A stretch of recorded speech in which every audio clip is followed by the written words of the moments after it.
ইসলামের ইতিহাসে অন্যতম পবিত্র স্থাপনা হল আল আকসা মসজিদ, যা মসজিদ আল আকসা নামেও পরিচিত। মসজিদুল আকসা অর্থ দূরের মসজিদ। পবিত্রতার দিক থেকে মসজিদুল হারাম ও মসজিদে নববীর পরেই মসজিদুল আল আকসার অবস্থান। আল কুরআনে উল্লেখিত পবিত্র স্থানগুলোর মধ্যে মসজিদুল আল আকসা অন্যতম। একসময় মুসলিমদের প্রথম কিবলা হিসেবে ব্যবহৃত মসজিদুল আল আকসা মুসলমানদের অধিকারে থাকলেও ভৌগোলিকভাবে এই অঞ্চলের পবিত্রতম শহর জেরুজালেম এবং বাইতুল মুকাদ্দাস দখল করে রেখেছে অবৈধ রাষ্ট্র ইসরায়েল। ইতিহাসে আমরা চ্যানেলের এই পর্বে জানব মসজিদুল আল আকসা সম্পর্কে। ভিডিও শুরু করার আগে অনুরোধ করব, আপনি যদি এই চ্যানেলে নতুন হয়ে থাকেন তাহলে চ্যানেলটি সাবস্ক্রাইব করে বেল আইকনে ক্লিক করুন। আল কুদস বা ফিলিস্তিনের জেরুজালেমের পুণ্যভূমিতে অবস্থিত মসজিদুল আল আকসা বা বাইতুল মুকাদ্দাস। এই পর্যন্ত কাবাগরের সংস্কার ও পুনর্নির্মাণ হয়েছে 12 বার। মসজিদ আল আকসার সংস্কার ও পুনর্নির্মাণ হয়েছে 22 বার। ইসলামিক গবেষক এবং আলেমদের তথ্য অনুযায়ী প্রমাণিত হজরত আদম আলাইসাল্লাম পৃথিবীর আদিগৃহ কাবাগর নির্মাণের 40 বছর পর মসজিদুল আল আকসা নির্মিত হয়েছিল। এর পরবর্তীতে খ্রিস্টপূর্ব 2000 বছর আগে ইব্রাহিম আলাইসাল্লাম ফিলিস্তিনের জেরুজালেমে বাইতুল মুকাদ্দাস পুনর্নির্মাণ করেন। ইব্রাহিম আলাইসাল্লামের পরে তার বংশধরদের ভিতর ইসহাক ও ইয়াকুব আলাইসাল্লাম পবিত্র এই মসজিদের পরিচর্যা করেন। পরবর্তীতে হজরত দাউদ আলাইসাল্লামের নির্দেশে হজরত সুলাইমান আলাইসাল্লাম 1004 খ্রিস্টপূর্বে মসজিদটি পুনর্নির্মাণ করেন। প্রথমে এর নাম ছিল বাইতুল মাকদিস। পরবর্তীতে এই মসজিদকে কোরআনে মসজিদ আল আকসা নামে সম্বোধন করা হয়েছে। মসজিদুল আকসা অর্থ দূরের মসজিদ। কাবা শরীফের পূর্বে এই মসজিদ আল আকসাই ছিল মুসলমানদের প্রথম কিবলা। হাদিস মতে হিজরতের 1 বছর আগে 27 রজব মিরাজের রাতে মহানবী হজরত মুহাম্মদ সাল্লাল্লাহু আলাইহি সাল্লাম প্রথমে বাইতুল মুকাদ্দাসে উপনীত হয়ে সেখানে 2 রাকাত নামাজ আদায় করেন। আল কোরআনে উল্লেখিত পবিত্র স্থানগুলোর মধ্যে এটি অন্যতম। মসজিদ আল আকসার গুরুত্ব বোঝাতে গিয়ে রাসূল সাল্লাল্লাহু আলাইহি সাল্লাম বলেছেন, যদি কোনো ব্যক্তি মসজিদুল আল আকসা থেকে মসজিদুল হারামে হজ কিংবা উমরা পালনের উদ্দেশ্যে বাহির হয়, তার পূর্বের সমস্ত গুনাহ মাফ করে দেওয়া হবে অথবা জান্নাত তার জন্য ওয়াজিব হয়ে যাবে।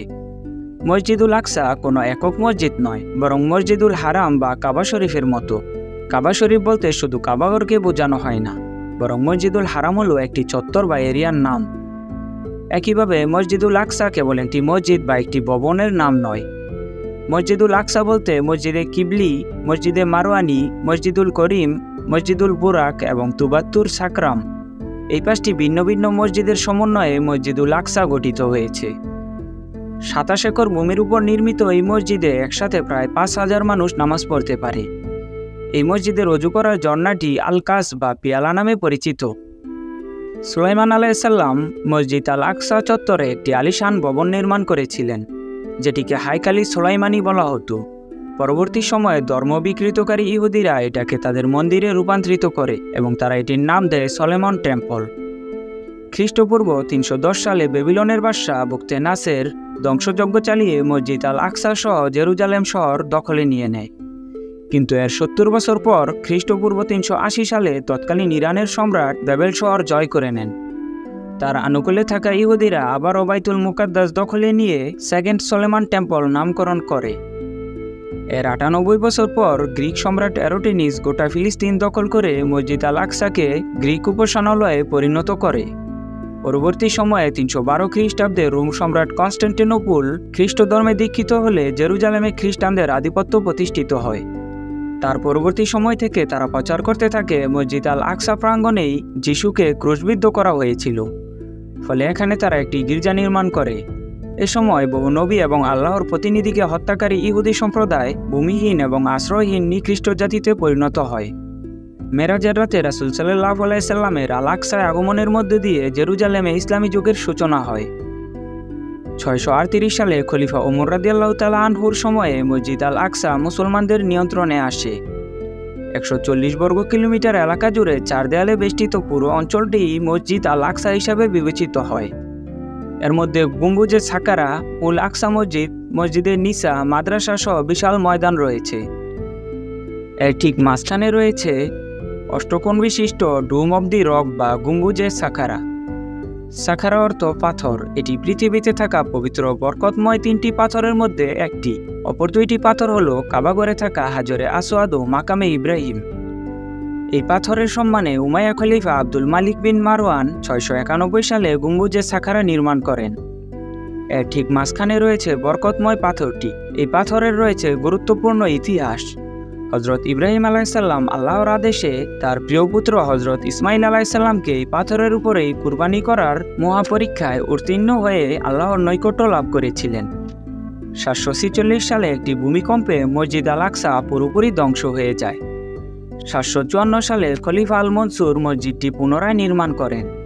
দুর্ভাগ্যবশত 1033 সালে মসজিদটি আরেকটি ভূমিকম্পে আবারও ধ্বংস হয়ে যায়।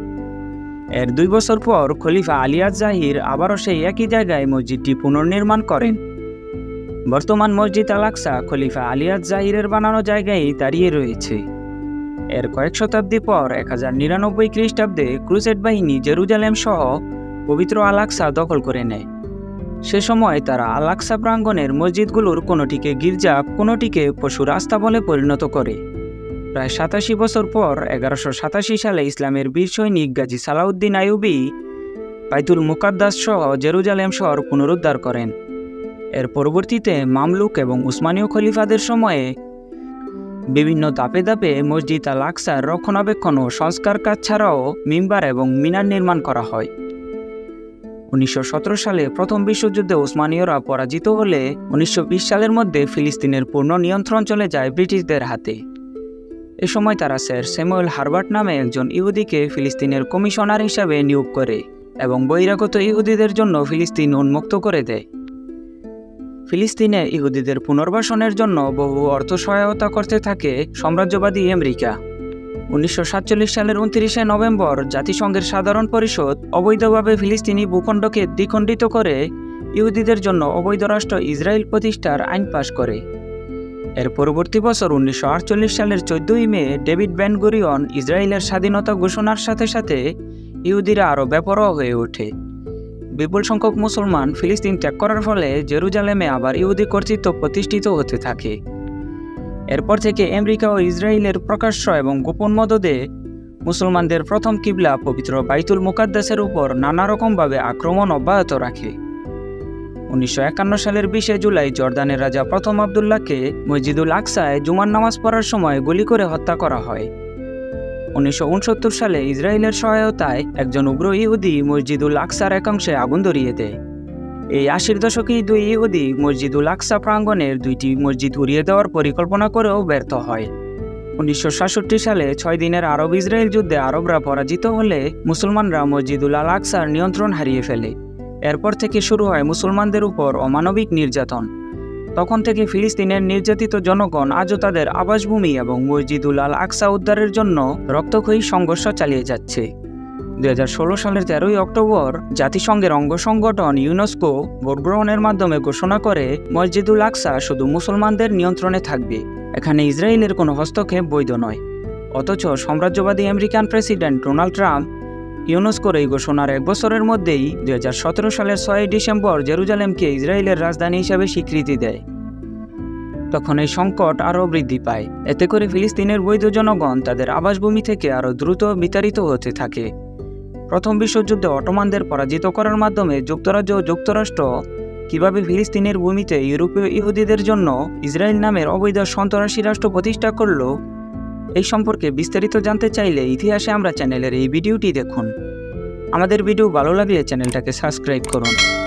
ফেসবুক থেকে আমাদের ভিডিও দেখতে চাইলে ইতিহাসে আমরা ফেসবুক পেজটি লাইক এবং ফলো করুন।